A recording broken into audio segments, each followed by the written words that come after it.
Hi friends, welcome back to my channel. இன்றைக்கி நம்ம என்ன க்ளீன் பண்ண போகிறோன்னா நண்டு. அது எப்படி ஈஸியாக க்ளீன் பண்ணலான்னு வாங்க வீடியோக்குள்ளே போய் பார்க்கலாம். நான் இதுக்கு கடல் நண்டு தான் எடுத்திருக்கேன். 3 கண்ணில் உள்ள நண்டு வந்து ரொம்ப டேஸ்ட்டு, நல்லா சத்துன்னு சொல்லுவாங்க. இதை எப்படி க்ளீன் பண்ணலான்னு பார்ப்போம். இப்போ இந்த பார்த்தீங்களா, காலில் மொத்தம் 4 பாட்டு இருக்கும். அதில் மேலேருந்து 2 பாட்டை நீங்கள் இப்படி கிள்ளி எடுத்துட்டீங்க அப்படின்னா அது நம்மளோட கையோடு சேர்ந்து வந்துடும். அப்படி எல்லா கால்லையும் நீங்கள் அந்த ஃபஸ்ட்டு 2 உள்ள பாட்டை வந்து நல்லா கிள்ளி எடுத்துக்கோங்க. இப்போ இந்த நண்டில் வந்து ஃப்ரண்டில் இருக்க அந்த கொடுக்கு இல்லை. நான் இப்போ கொடுக்குள்ள ஒரு நண்டு வந்து நான் காமிக்கிறேன். அதையும் நீங்கள் வந்து ஃபுல்லாக கூட நீங்கள் உடச்சி எடுத்துக்கலாம். இப்போதைக்கு வேண்டாம், அப்படியே இருக்கட்டும்.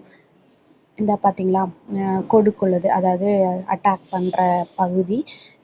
இது வந்து நம்ம மேலே கிள்ளி எடுக்கணும்னு அவசியம் இல்லை. இப்போ வந்து நண்டை வந்து திருப்பி போட்டுடுங்க. அதில் வந்து இப்படி முக்கோண ஷேப்பில் ஒன்று இருக்குல்ல, அதை வந்து சில இது வந்து பிரிஞ்சு இருக்கும், சில இது வந்து ஒட்டியிருக்கும். அதை நீங்கள் வந்து கத்தியால் கொஞ்சம் எடுத்து விட்டிங்கன்னா இப்படி வந்துடும். அதில் வந்து கீழே ஒரு சின்ன குழி மாதிரி இருக்கும். அந்த குழிக்குள்ளே ஒரு விரலும், இப்போ இந்த பெரிய ஒரு கால் இருக்குல்ல, இந்த காலுக்கு மேலே அந்த ஒரு இடம் இருக்குல்ல, அந்த இடத்துல ஒரு கையும் வச்சு நீங்கள் லைட்டாக இப்படி எடுத்துட்டீங்க அப்படின்னா உங்களோட ஓடு பகுதி வந்து ஈஸியாக கலந்து வந்துடும். இனி அடுத்த ஸ்டெப்பாக நம்ம என்ன பண்ணோம்னா, சைடில் ஒரு மாதிரி இந்த இடத்துல இது வந்து நல்லா இருக்காது, ஒரு மாதிரி சவு சவுன்னு இருக்கும். ஸோ அதனால் அதையும் நம்ம வந்து ரிமூவ் பண்ணி எடுத்து வச்சுக்கிடலாம்.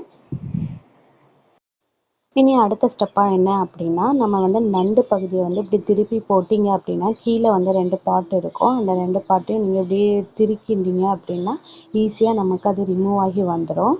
அடுத்தது வந்து இந்த குடல் பகுதியை நம்ம எப்படி ஈஸியாக க்ளீன் பண்ணலான்னு சொல்லி அடுத்த ஸ்டெப்பில் நம்ம இப்போ பார்க்கலாம். அதுக்கு ஃபஸ்ட்டு நல்ல டேப்பில் தான் நம்ம இப்போ க்ளீன் பண்ண போகிறோம். டேப்பை வந்து நல்லா ஸ்லோவாக வைக்காமல் நல்லா கொஞ்சம் ஃபாஸ்ட்டாக வச்சுக்கோங்க. அதில் நண்டு பகுதி இருக்குது, அந்த குடல் பகுதி இருக்குல்ல, அந்த குடல் பகுதியை நீங்கள் இப்படி காமிச்சிங்க அப்படின்னா அந்த ஃபோர்ஸில் அந்த என்ன வந்துடும்னா அந்த குடல் பகுதியெல்லாம் வந்துடும். இந்த பெருவிரல் இருக்குல்ல, அந்த பெருவிரலை நீங்கள் கொஞ்சம் அப்படியே நொங்கு சாப்பிடும்போது எடுத்து சாப்பிடுவோம்ல, அதே மாதிரி கொஞ்சம் நோண்டி விட்டிங்க அப்படின்னா இருக்கிற அழுக்கெல்லாம் வந்து நமக்கு ரிமூவ் ஆகி நமக்கு வந்து நண்டு வந்து நல்லா க்ளீனாக நமக்கு கிடச்சிடும். பாருங்கள், நல்லா க்ளீனாக கிடச்சிட்டு பார்த்தீங்களா. இது மாதிரி நம்ம ஒவ்வொரு நண்டையும் நம்ம க்ளீன் பண்ணி எடுத்துட்டோம் அப்படின்னா நமக்கு நல்ல டைம் வந்து சேவ் ஆகும். நண்டு வந்து எல்லாரும் சாப்பிட்லாம், ஆனால் கொஞ்சம் சூடு. பட் எல்லாரும் சாப்பிட்லாம். சளி இருக்கிறவங்களுக்கு வந்து நண்டு வந்து ரசம் வச்சு சாப்பிட்டிங்கன்னா அது நல்லாயிருக்கும்.